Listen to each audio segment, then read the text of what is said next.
This is Dr. Lee, and now we will be covering obstetrics and neonatology. This is MBC 202, which is Anatomy and Physiology Part 2. And this is Unit 1 lecture.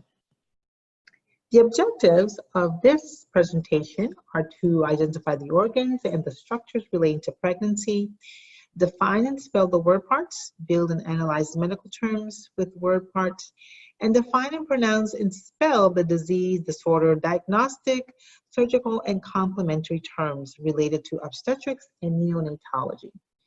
Also, we would like to interpret the meaning of the abbreviations and read medical documents and interpret medical terminology contained in them.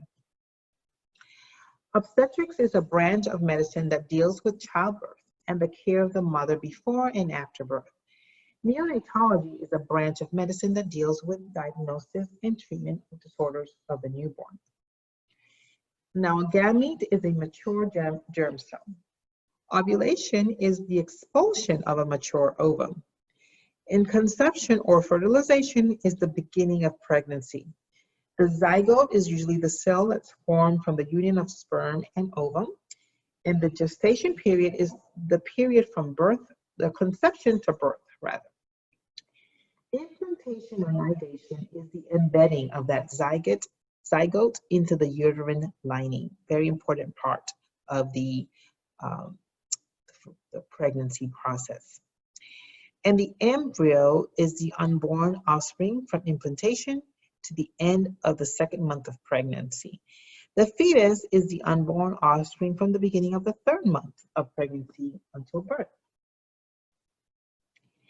The amniotic sac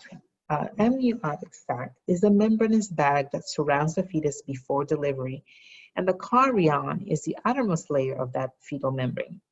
The amnion is the innermost layer of the fetal membrane, and the amniotic fluid is the fluid that's within the amniotic sac. This placenta or afterbirth, it grows on the wall of the uterus during pregnancy, and it allows for nourishment of that fetus. And so here is a really good cycle in the early stages that's very important. If one of these cycles don't occur, usually the pregnancy is terminated. So ovulation occurs. So women ovulate at certain times of the month. And when they ovulate, that's the time that they can be fertilized. So if a sperm finds an egg during this ovulation period, then fertilization occurs. And that very first egg is called a zygote.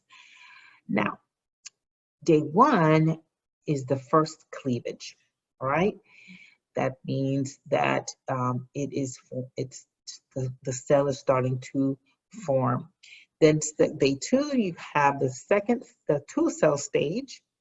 And days 3 to 4, you have 4-cell stage and 8 uncompacted morula. By day 4, you usually have the 8-cell compacted morula. And on day 5, you have the early blastocyst. By day 6 to 7, you have the late stage blastocyst or hatching.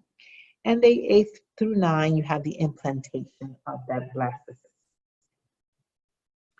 So here are some developments of the fetus. You can see on the first side, left-hand side, number 1, it does not look very much like an actual fetus.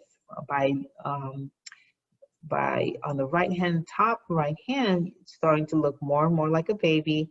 And on the bottom, it looks like a fully formed fetus. Abruptio placentae is when the placenta starts to be removed from the uterus. It could happen from lots of different reasons. It could be lack of proper nutrition or some type of trauma. But for whatever reason that it happens, it can lead to fatalities both for the baby and for the mother. Now, placenta previa is when the placenta is in an incorrect position. So the top picture shows the correct position of the placenta. It should be on the very top of the uterus, not towards the vagina. The placenta previa, it's by the vagina, and it can actually be leaked out of the body. And that is very dangerous, obviously, because without the placenta, the fetus does not get any nutrients. Amniotic fluid is incredibly important because it can, with amniocentesis, you can detect all sorts of things in a fetus. And it tells you the health of the fetus and any genetical issues that might be happening, etc. So in this picture, you see the placenta in its correct position. You see the umbilical cord also in its correct position. You see the uterus. It's completely surrounded. It's closed by the, within it has the amniotic sac and the amniotic fluid. And then at the very bottom, you have the cervix and the vagina.